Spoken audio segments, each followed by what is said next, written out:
하나님 말씀 보겠습니다. 구약의 민수기 32장 20절에서 27절 말씀까지입니다. 구약의 251면 민수기 32장 20절에서 27절 말씀까지.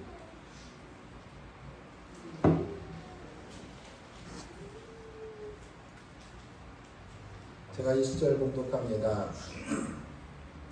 모세가 그들에게 이르되 너희가 만일 이 일을 행하여 무장하고 여호와 앞에서 가서 싸우되 너희가 다 무장하고 여호와 앞에서 요단을 건너가서 여호와 앞에서 그의 원수를 자기 앞에서 쫓아내시고 그 땅에 여호와 앞에 복종하게 하시기까지 싸우면 여호와 앞에서나 이스라엘 앞에서나 무죄하여 돌아오겠고 이 땅은 여호와 앞에서 너희의 소유가 되리라마는 너희가 만일 그같이 아니하면 여호와께 범죄하리니 너희 죄가 반드시 너희를 찾아낼 줄 알라. 너희는 어린 아이들을 위하여 성읍을 건축하고 양을 위하여 우리들을 지으라. 그리하고 너희의 입이 말한 대로 행하라. 각 자손과 르벤 자손이 모세에게 대답하여 이르되 주의 종들인 우리는 우리 주의 명령대로 행할 것이야. 우리의 어린 아이들과 아내와 양떼와 모든 가축은 이곳에 길라 성읍들에 두고 종들은 우리 주의 말씀대로 무장하고 여호와 앞에서 다 건너가게 싸우리이다. 아멘. 아멘. 할렐루야. 아멘. 이 밤에도 하나님의 크신 위로와 은총이 함께하기를 주님의 이름으로 간절히 축원합니다. 아멘. 오늘 본문 말씀을 통해서 영적 공동체에 대한 이 죄에 대하여 함께 살펴보기 원합니다. 하나님께서는 이 죄악을 미워하시지만 그 죄악을 돌이키고 회개하는 사람은 사랑으로 반기시고 오히려 그 하나님은 그들을 더 사랑하시는 하나님이신 줄 믿습니다. 한때 요단을 건너지 않겠다는 이기적인 이 선택 가운데 이 모세의 이 책망을 들었던 루벤과 이 갓지파는 이제 그 하나님 앞에 그 백성들 앞에 그 전쟁에 앞서겠다고 약속을 합니다.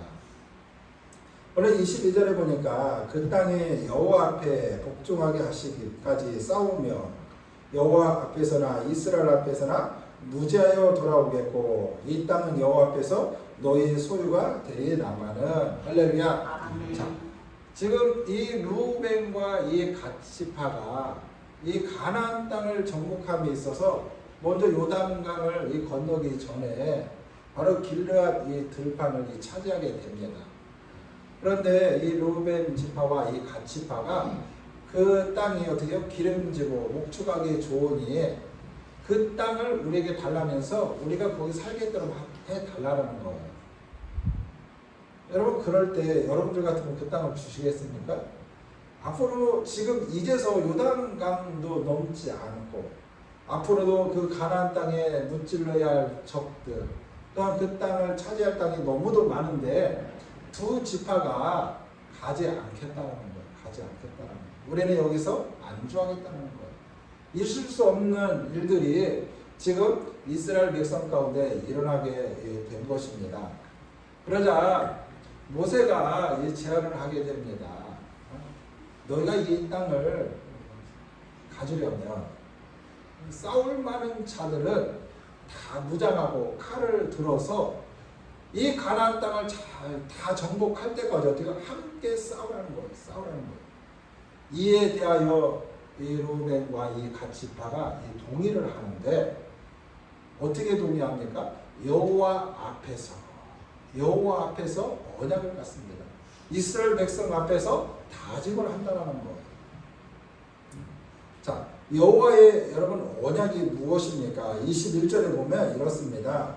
너희가 다 무장하고 여호와 앞에서 요단을 건너가서 여호와께서 그 원수를 자기 앞에서 쫓아내시고. 자, 여호와 하나님 앞에 그 언약은 뭐냐? 하나님께서 말씀하신 대로 그 가나안 땅에 들어가서 모든 적들을 물리치고 그 땅을 다 차지하기까지 그게 언약이에요. 그 언약을 너희가 지키라는 거예요. 그러면 요단 동편 이 땅, 바로 이 길르앗 땅을 르우벤과 이 갓 지파에게 주겠다는 거예요. 주겠다는 거예요. 이게 바로 여호와의 언약입니다. 즉, 이 차지한 땅에 성읍을 건축하고 이제 그곳에서 가축들과 어린아이와 이 부녀자들은 이 길르앗 땅에 남게 하고 모든 싸움을 할 만한 자들을 가나안 이 정복 전쟁에 싸우고 돌아오라는 것입니다. 그런데 우리 여기서 특이한 점이 있어요. 모세가 이 강조한 이 단어가 있는데 이 르우벤과 이 갓 지파에게 강조한 단어가 뭐예요? 바로 여호와 앞에서. 여호와 앞에서. 여러분 이 짧은 이 구절 속에 그들 가운데 여호와 앞에서, 여호와 앞에서 6번씩이나 여호와 앞에서를 강조합니다. 또한 이 범죄함에 대하여는 반드시 그에 상응한 어떠합니까? 대가가 또한 따를 거라고 강조하고 있습니다. 이처럼 여호와 하나님과의 그 맺은 그 언약의 이 중요성을 깨닫고 지금 너희가 한 이 약속에 대하여서는 사람과 사람 사이에 이 약속을 한 것 같지만 여호와 앞이라는 것은 지금 사람이 아니라 살아계신 하나님과의 약속이기 때문에 반드시 어떻게 지켜야 된다는 거예요. 반드시 지켜야 된다는 거예요. 여러분 우리도 여러분 인생을 살다 보면 얼마나 많은 약속들을 하면서 살아갑니까? 사람과의 약속 우리도 소홀히 할 수 없어요. 사람과 사람과의 약속도 얼마나 중요합니까? 이 약속을 지키느냐 안 지키느냐에 따라서 그 사람이 신뢰받을 수 있는 사람이냐 신뢰받지 못하는 사람이냐를 우리는 평가할 수 있어요. 이처럼 사람과 사람 사이의 약속도 중요하거늘 하물며 하나님 앞에서 약속 그 언약은 여러분 지울 수도 없고 끊을 수 없는 변경할 수도 없는 거예요. 한 번 언약을 맺었으면 그 언약에 대해서 반드시 어떻게 해요? 지켜야 된다는 거예요. 할렐루야. 그리고 이 언약을 어기면 어떻게 된다는 거예요? 23절에 보니까 너희가 만일 그같이 아니하며 여호와께서 범죄함이니 너희 죄가 반드시 너희를 찾아낼 줄 알라. 여러분 언약이 그래서 중요해요. 여러분 우리가요 신앙생활 하면서 많은 사람들이 은혜를 받으면 하나님 앞에 소원을 해요. 그리고 어려운 일을 당할 때도 하나님 앞에 소원하는 경우들이 많아요. 약속하는 경우. 근데 우리가 하지 말아야 할 것이 뭐냐면 여러분 좁든 간에 이거 어려울 때가나 하나님 앞에 내가 소원을 해요. 근데 내 혼자 스스로 하나님 내가 이렇게 하겠습니다. 내 홀로 혼자 이게 고백한 것 같지만 그렇지 않아요. 하나님은 그 가운데 함께 하셨고 여러분들의 이 고백, 여러분들의 이 소원 하나님 들으신 줄 믿습니다. 그래서 하나님과 나 사이의 그 맺은 그 약속은 반드시 지켜야 돼요. 그런데 내가 한 약속, 내가 지키지 않으면 어떻게 된다는 거. 오늘도 보면 이 언약에 대해서 지키지 않으면 너희 죄가 반드시 어떻게 해요? 너희를 찾아낼 거라는 거예요. 그 죄가 너희에게 임한다는 거예요. 반드시 그 약속에 대해서 지키지 않으면 거기에 상응하는 그런 대가를 받게 될 거라는 것입니다. 만약 이들이 언약을 지키지 않으면 어떤 죄를 범하게 되는 것인가 한번 살펴보기를 원합니다. 그래서 저와 여러분들도 하나님과 나와의 그 맺은 언약을 잘 지키는 은혜가 있기를 간절히 소망합니다. 그렇다면 그 언약을 지키지 않을 때 어떤 죄가 임하느냐? 첫 번째, 공동체를 좌절케 하는 죄이다. 여러분 공동체라는 것은요 한 비전과 한 목적을 갖는 것이 특징입니다. 그렇죠? 여러분 이 공동체 우리가 어떤 이 모임도 그냥 모임이 아니에요. 예를 들어 어떤 이 좋아하는 스포츠 모임도 내가 그 스포츠를 좋아하기 때문에 그 스포츠의 공동체를 만들어요. 그 다음에 음악을 좋아하는 사람들 음악 좋아하는 사람끼리 동아리를 만들어요. 근데 음악을 좋아해서 서로 좋아하는 사람끼리 만들어서 이 공동체를 만들었는데 그것에서 노래하지 않고 그것을 어머지도 한다고 하면 생각을 해서 문제가 생기는 거예요. 이처럼 이 공동체라는 것은요, 한 비전과 한 목적을 갖는 것이 특징입니다. 그런데 한 공동체의 구성원 가운데 몇 명이 이 비전과 이 목적에 어긋난 행동을 하게 되면 그 공동체는 어떻게 되겠습니까?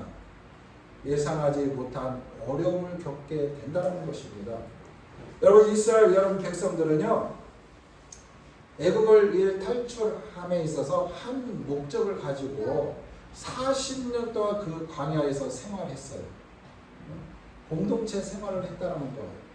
여러분, 광야 40년 세월 동안 크고 작은 의견 충돌이 있기는 했지만 이처럼 이 가나안 이 목전을 앞에 두고 요단강을 건너지 않겠다는 이 르우벤과 이 갓 지파에는 이스라엘 백성들에게 말할 수 없는 큰 실망을 안겨주었다는 거예요. 큰 충격이 아닐 수가 없어요. 두 지파의 행동은요, 이스라엘 공동체에 큰 좌절과 낙담을 안겨주었다는 것입니다. 더구나 요단강을 건너면 지금 어떤 일들이 그들 앞에 준비되어 있습니까? 요단강만 넘으면 이제 그 가나안 땅에는 여러 이 족속, 10족속들이 살고 있어요. 그 땅을 순순히 그들이 여러분 내어주겠습니까? 안 내어주죠. 그래서 불가항력적으로 그 요단강을 넘으면 이제 여리고성을 넘어서, 그렇죠? 이제 여러 이 성을 건너서 이제 여러 이 족속들과의 싸움을 남겨놓고 있어요. 이런 가운데, 이 전쟁을 앞두고 있는 가운데 이러한 소식을 들었을 때 여러분, 그들에게 있어서 얼마나 사기가 떨어지겠느냐 그거예요. 여러분, 누가 싸울 마음이 나겠느냐 그거예요. 어떤 면에서 보면 이스라엘 통해서 이루시고자 하시는 하나님의 이 계획에 대한 정면 도전이며 또한 중대한 이 범죄가 아닌가 한번 생각해 봅니다. 맞습니다. 우리도 향리라는 이 교회라는 이 공동체를 하나님께서 우리 가운데 허락해 주셨습니다. 저와 여러분들은 이 공동체의 구성원입니다. 그러므로 우리가 이 공동체에 속해 있다는 것은 이미 이 교회의 한 목적과 의무에 예속되어 있음을 말하는데, 그러기에 우리는 이 목표를 향하여 힘써 이 공동체의 이익을 위해서 한 비전을 향해서 한 목적을 향해서 달려가야 될 줄 믿습니다. 할렐루야. 그렇지 않으면 그 공동체의 이 구성원들에게 이 좌절과 이 낙담을 안겨주게 된다는 것입니다. 우리가 쉽게 실수하는 것이 나 한 사람 정도면 이 괜찮겠다라는 그런 생각을 가지고 신앙생활하면 안 된다는 거예요. 나 한 사람이 뭐 잘못하면 어때? 뭐 나 한 사람이 참여하지 않으면 어때? 뭐 나 한 사람 정도 좀 교회 안에서 무리를 일으켰다고 해서 뭐 크게 문제 될 것 있어? 라는 그런 안일한 생각들을 가지고 있으면 안 된다는 겁니다. 그런데 중요한 것은요, 한 사람으로 인하여 공경과 어려움에 빠질 수 있다는 거예요. 이 한 사람 때문에. 여러분, 큰 교회들이요, 분열되어지고 나눠지고 교회들이 어려움을 겪게 되는 것은요, 한 사람 때문에요. 여러 사람 때문에 그런 것이 아니라요, 한 사람 때문에 그렇다는 거예요. 한 사람의 이 실수와 이 범죄는요, 우리의 상상을 초월한 엄청난 이 결과를 낳습니다. 자, 로마서 5장 12절에 보면 이렇게 말합니다. 그러므로 한 사람으로 말미암아 죄가 세상에 들어오고 죄로 말미암아 사망이 들어왔나니 이와 같이 모든 사람이 죄를 지었으므로 사망이 모든 사람에게 이르렀느니라. 아멘. 한 사람으로 인해서 이 땅에 뭐가 왔다는 거예요? 죄가 왔다는 거예요. 우리의 그 아담과 하와가 죄를 범함을 통해서 온 인류가 어떻게요?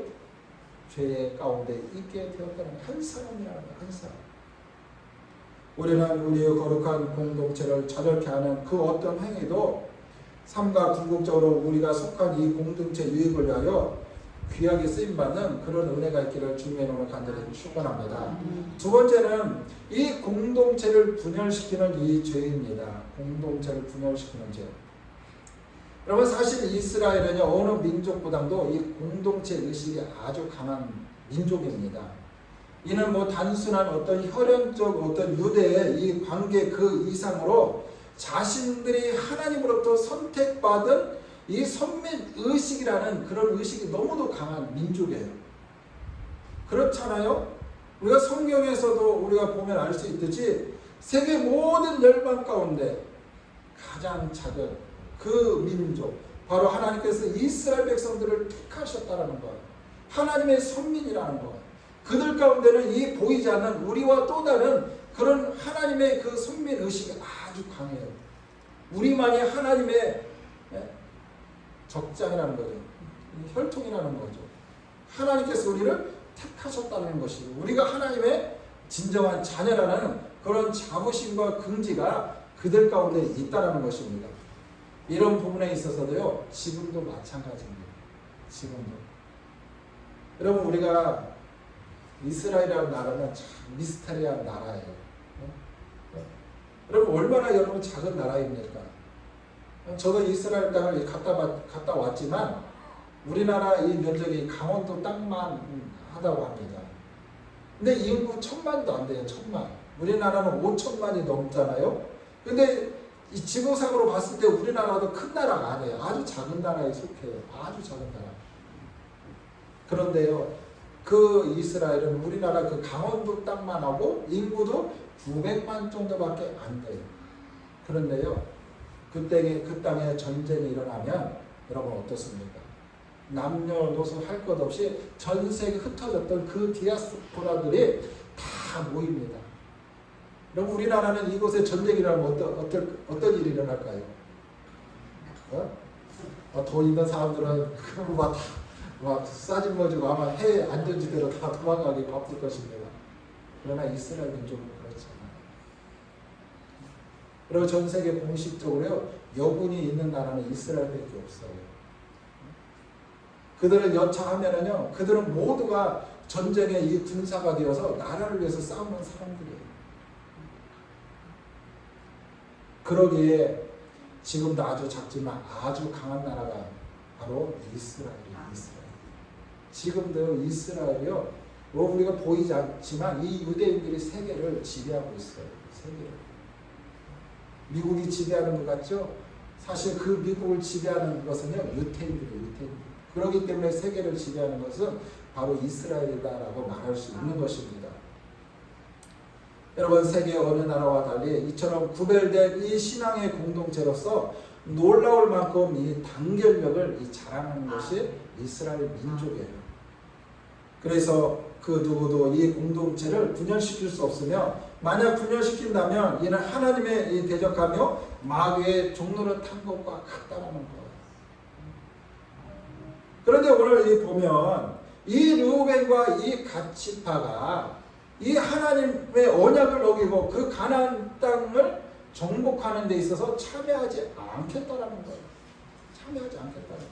하나님께서 분명히 이스라엘 백성들의 적과 끓이 흐르는 그 가나안 땅을 주셨어요. 그 땅을 어떻게 점령하라, 그 땅을 차지하라는 거예요. 그런데 그 땅을 차지하기도 전에 일부 그 길앗 땅을 차지했을 뿐인데 두 지파가 반기를 드는 거예요. 우리는 더 이상 가지 않겠다. 우리는 이곳에 살겠다는 거예요. 이 땅을 나에게 달라는 거예요. 이 이야기는 이 두 지파가 하나님 앞에 일적인 어떤 배반을 한 거나 마찬가지고 이 이스라엘에게 또한 이 배반을 한 거나 이 마찬가지로 우리는 알 수 있습니다. 이처럼 이 거룩한 이 공동체에 대한 도전임을 우리는 알 수 있습니다. 이렇게 되면 이들은 다른 이 지파에게 어떻게 됩니까? 미움을 사게 될 것이며 자칫 잘못하면 요단강 중심으로 이스라엘 공동체는 분열이 되고 말 것입니다. 여러분 우리나라의 이 지난날 역사를 통해서 우리는 잘 알 수 있잖아요. 여러분 우리나라가 왜 이렇게 되었습니까? 여러분 우리나라가 왜 이렇게 되었냐고. 여러분 전 세계적으로 한 민족임에도 불구하고 나라가 나누어진 나라는 우리나라밖에 없대요. 분단 국가는. 예전에 서독과 이 동독이 있었는데 거기는 어떻게 해요? 그 장벽을 무너뜨리고 하나가 되어서 독일이 되었잖아요. 근데 마지막 남은 나라가 이제 우리나라예요. 왜 이렇게 되었느냐 그거죠. 바로 하나 되지 못하고 몇 사람은 아니라는 생각 때문에 이처럼 후대에 이 고통을 안겨주고 있습니다. 여러분 우리나라가요 어떤 면에서 보면 이스라엘 민족들보다 대단한 민족이에요. 여러분 안 믿겨지시죠? 우리가 이 공식적으로 드러나지 않았을 뿐이지 우리나라 사람이요 세계 곳곳에 엘리트들이 너무도 많아요. 미국의 주요 기관, 나사, 세계 어로 할 것 없이 한국 사람의 이 두뇌가 천재예요, 천재. 그런데요, 한국도 기업이 이렇게 작은 나라가요, 세계에 내놓은 이 기업, 세계 인류 기업이 참 많아요. 이렇게 작은 나라에서, 작은 땅덩어리에서 그만큼 이 재능과 이 기능이 아주 좋다라는 거예요. 그럼에도 불구하고 이 땅에 투자를 않고 이 땅에 이처럼 위험에 노출되어 있는 것은 뭐냐? 바로 이 분단 때문에 그래요. 언제 어느 때 저 북한이 우리나라를 쳐들어올지 모르기 때문에 서방이나 이런 여러 있던 이 북미에서 투자를 하고 싶어도 투자할 수가 없어요. 우리나라에 이 많은 아픔이 있어요. 이게 왜 그럴까요? 한두 사람의 이 잘못된 생각으로 우리 인해서 이처럼 후대 사람들이 이 고통을 안고 있다는 거예요. 그래서요, 우리가 하루속히 이 평화 통일을 위해서 기도해야 돼요. 특별히 이 복음적인 통일을 통해서 기도해야 돼요. 여러분, 이 한반도가 하나가 되면은요, 엄청난 이 파급력 효과가 있습니다.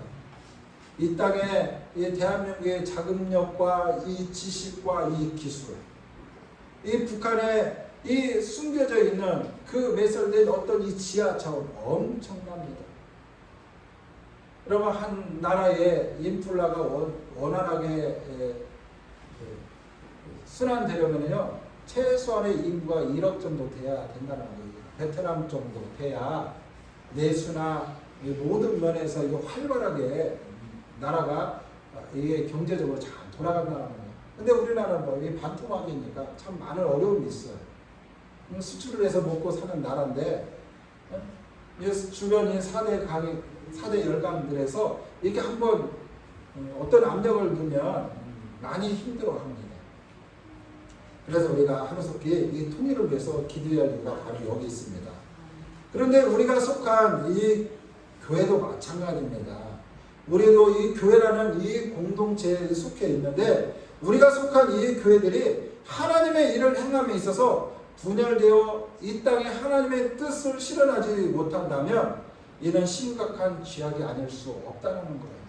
그래서 고린도전서 1장 10절에 보면 이렇게 말합니다. 형제들아 내가 우리 주 예수 그리스도의 이름으로 너희를 권하노니 모두가 같은 말을 하고 너희 가운데 분쟁 없이 같은 마음과 같은 뜻으로 온전히 합하라. 여러분 이 말씀은 사도 바울이 이 고린도 교회에 보낸 서신이에요. 이 고린도 교회가 분쟁이 있으니까 다툼이 있으니까 사도 바울이 그곳에 편지를 한 거예요. 한 공동체 안에서 같은 말을 하고 같은 마음, 같은 뜻을 어떻게 가지라 하는 거예요. 가지라는 거예요. 여러분 이 교회 안에서 이 말 저 말 나오고 또 같은 한 마음이 되지 않고 서로의 어떤 의견이 충돌되어지면 교회는 반드시 분열되게 되어 있어요. 분열되게 있어요. 제가 오늘도 하멜에 있는 목사님을 만났는데요. 하멜에 무슨 교회라고 하더만 하멜에 큰 교회가 있었어요. 그런데 그 교회가요 500명 넘는 큰 교회, 여러분 읍단이 500명 넘는 교회는 엄청난 큰 교회죠. 근데 건축 가운데 건축 중에 근데 교회가 막 급성장하고 성도 늘어나고 막 하니까 이제 교회를 건축하기로 했는데 건축 중에 이 교회가 분열이 일어난 거예요. 분열이. 그래서 그 교회를 통해서요, 교회가 5군데를 나눠졌어요. 5군데. 이 교회, 저 교회, 막 그 교회에서 나가가지고 이 교회에서 뭐 저 교회에서. 여러분, 교회 안에서 이처럼 분열이 일어나고 다툼이 일어나면 교회는 찢어지고 나눠지게 되어 있다는 거예요. 하나님 보시기에 어떨까? 우리는 생각해요. 그런데 그런 분쟁의 이 중심에는요, 여러 명이 있었던 게 아니라 한 사람 때문에 그렇다는 거예요. 한 사람 때문에. 여러분, 오늘날도 이 교회들이 나눠지고 상상이 찢어지고 흩어지고 그런 일들이 왜 그럽니까? 바로 두 사람 때문에 그렇습니다. 자신들의 어떤 이 기득권 때문에 그렇습니다. 내려놓지 못하기 때문에 그렇습니다. 기도하지 않기 때문에 그렇다는 거예요. 그리스도의 몸된 교회 분열은요, 그리스도를 갈기갈기 찢는 것과 다름이 없어요. 왜요? 이 교회를 우리가 뭐라고 불러요? 주님의 몸된 교회라고 부르는 겁니다. 이처럼 주님의 몸된 교회 안에서 이 분열이 되어서 이 교회를 주님을 갈기갈기 찢으면 되겠느냐고요. 안 된다는 것입니다. 예수 그리스도께서 하나님과 우리 인간을 하나 되게 하시려고, 또한 우리 각자를 사랑의 끈으로 하나 되게 하시려고 이 땅에 오신 줄 믿습니다. 할렐루야. 주님이 세우신 주님의 몸된 교회가 주님이 뜻하시고 원하시는 목적대로 세워져 가야 되는 줄 믿습니다. 이 일들을 위하여 우리 모두가 하나 되어 주님 앞에 귀하게 쓰임받는 그런 은혜가 있기를 간절히 소망합니다. 성도는 영적 공동체인 이 교회를 보호해야 됩니다. 할렐루야. 이기적이고 탐욕적인 그런 자세를 버리고 희생과 헌신으로 교회를 보호하고 수호하는데 최선을 다해야 되는 줄 믿습니다. 우리의 이기적인 행위와 우리의 거룩한 이 공동체의 실망을 주고 또한 분열을 초래한다면 이것처럼 비극적인 일이 어디에 있겠습니까? 오늘 이 루벤과 이 가치파의 사사로운 욕심을 버리고 오직 이 공동체의 이 목표를 이뤄가는데 하나 되어 약속을 이행해야 될 줄 믿습니다. 여러분, 코람되어 하나님 앞에서 정직하게 성실하게 바르게 서 있기를 바라면서 자기의 욕심을 절제하고 거룩한 이 공동체의 단결과 장대를 위하여 협력하는 성도가 되기를 간절히 소망합니다. 그럴 때 영적 이 공동체인 이 교회가 하나님 보시기에 아름답게 세워가는 그런 은혜가 되는 줄 믿습니다. 하나님은요, 오늘 이 본문에 있는 말씀처럼 23절에 보니까 너희가 만일 그같이 아니하며 여호와께서 범죄하니 너희 죄가 반드시 너희에게로 찾아낼 줄 아노라. 여러분, 우리는 이 교회 안에서 행해지는 모든 일들이 여호와 하나님 앞에서 행해지는 것입니다. 여호와 하나님 앞에서, 여호와 앞에 하나님 앞에서 하나님 모든 행위이기 때문에 우리가 하나님 앞에 그 언약에 대해서 어기면 너희 죄가 반드시 너희를 어떻게 찾을 거라고 말씀하고 있어요. 우리는 이 말씀에 명심하시고 우리가 하나님의 원하시는 그 반대편에 서 있는 것이 아니라 하나님이 원하시는 그 편에 서서 하나님의 거룩하신 일들을 잘 감당하며 하나님의 거룩한 나라를 위해서 귀하게 쓰임받는 저 어른들 되기를 주님의 이름으로 간절히 축원합니다. 기도합니다. 하나님 감사합니다. 하나님께서 오늘도 귀한 말씀을 통해서 하나님께서 세우신 영적 공동체인 이 교회 안에서 어떠한 신앙과 믿음을 가지고 신앙생활을 해야 하는지 오늘 말씀을 통해서 깨닫게 하시고 알게 하신 아버지 하나님 감사합니다. 먼저 하나님 앞에 언약한 거에 대해서는 반드시 지킬 수 있는 믿음을 허락하여 주시고 어떤 상황 가운데서도 하나님 앞에 언약한 거에 대해서 하나님 범하지 않도록 하나님 도와주시옵소서. 하나님께서 반드시 그 죄에 대하여 숨기지 않냐고 다 찾아내신다라고 말씀하셨사오니 하나님, 우리가 하나님의 거룩한 나라를 위해서 귀하게 쓰임받는 은혜가 있도록 하나님 어떤 상황 가운데서도 우리의 신앙과 믿음이 흔들리지 않도록 굳센 믿음을 더하여 주시고 또 영적 이 공동체인 이 교회 안에서 헌신하며 사랑으로 연합되어지고 하나 되어지는 은혜가 있게 하여 주시옵소서. 분열의 하나님 중심에 서 있지 않게 하여 주시옵소서. 다툼의 중심에 서 있지 않게 하여 주시옵소서. 항상 화합하고 연합하는 그 중심에 하나님 내가 서 있을 수 있도록 하나님 축복하여 주시옵소서. 이 일들을 위해서 하나님 더욱더 연합하게 하시고 이 일들을 위해서 더욱더 협력하게 하시고 더욱더 기도하게 하시고 봉사하게 하시고 헌신할 수 있는 믿음의 성도가 되게 하여 주셔서 영적 공동체인 이 교회가 더욱더 든든히 세워가게 하시고 이 교회를 통해서 하나님의 나라가 더욱더 확장되어져 갈 때 우리 성도들의 가정과 삶도 더욱더 풍요로워지는 놀라운 역사가 있게 하여 주시옵소서. 감사의 예수 그리스도 이름으로 간절히 기도 올려드립니다. 아멘. 우리 다 함께 찬송가 279장 찬양하고 주기도문 예배를 마치겠습니다.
하늘에 계신 우리 아버지여, 이름이 거룩히 여김을 받으시오며 나라의 임하시며 뜻이 하늘에서 이루어진 것 같이 땅에서도 이루어지리라.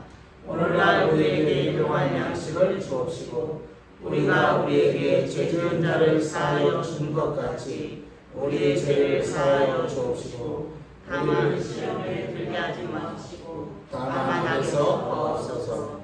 대개 나라와 권세와 영광이 아버지께 영원히 있사옵나이다. 아멘.